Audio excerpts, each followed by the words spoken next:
Hello friend, जय हिंद। आज का टॉपिक है विद्युत धारा का चुंबकीय प्रभाव तथा चुंबक। तो चलिए समझने का प्रयास करते हैं।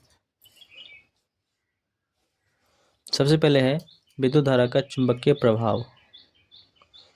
जब किसी चालक में विद्युत धारा प्रवाहित की जाती है तो उसके चारों ओर एक चुंबकीय क्षेत्र उत्पन्न हो जाता है। इस घटना को विद्युत धारा का चुंबकीय प्रभाव कहते हैं। कहने का तात्पर्य है कि जब किसी चालक तार में विद्युत धारा को प्रवाहित की जाती है तो उस चालक तार के चारों ओर एक चुंबकीय क्षेत्र उत्पन्न हो जाता है।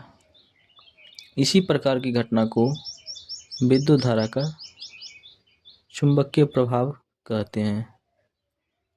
नेक्स्ट है चुंबक। चुंबक क्या होता है तो चलिए समझते हैं।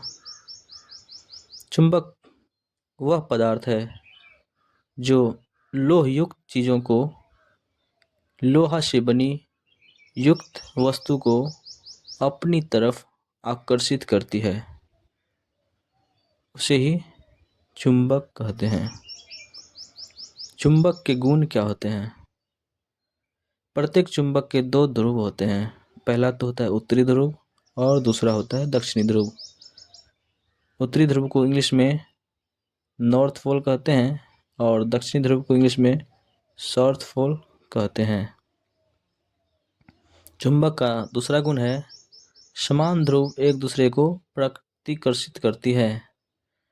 समान ध्रुव जो है एक दूसरे को प्रतिकर्षित करती है, यानी एक दूसरे को धक्का देती है, जबकि असमान ध्रुव एक दूसरे को आकर्षित करती है, अर्थात एक दूसरे को अपनी ओर खींचती है। स्वतंत्र रूप से लटकाई हुई चुंबक लगभग उत्तर दक्षिण दिशा में ही रुकती है। जब किसी चुंबक को स्वतंत्र रूप से हवा में लटकाते हैं तो वह उत्तर दक्षिण की दिशा में ही रुकती है। चुंबक का यह इंपॉर्टेंट गुण था, इसको आप याद कर लीजिएगा। चुंबक के ध्रुव। प्रत्येक चुंबक के दो ध्रुव होते हैं। पहला तो होता है उत्तरी ध्रुव, दूसरा होता है दक्षिणी ध्रुव। उत्तरी ध्रुव क्या होता है? उत्तर दिशा की ओर संकेत करने वाली सिरों को उत्तरी ध्रुव कहते हैं। उत्तर दिशा की ओर संकेत करने वाली सिरों को उत्तरी ध्रुव कहते हैं। दूसरा है दक्षिणी ध्रुव। दक्षिणी ध्रुव क्या होता है?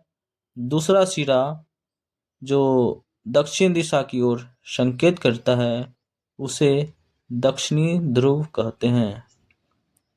दूसरा सिरा, चुंबक का जो दूसरा सिरा होता है जो दक्षिण दिशा की ओर संकेत करता है उसे ही चुंबक का दक्षिण ध्रुव कहते हैं।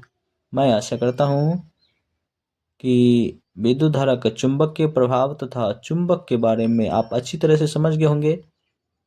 तो मिलते हैं नेक्स्ट वीडियो में नए टॉपिक के साथ। तब तक के लिए जय हिंद, जय भारत, वंदे मातरम।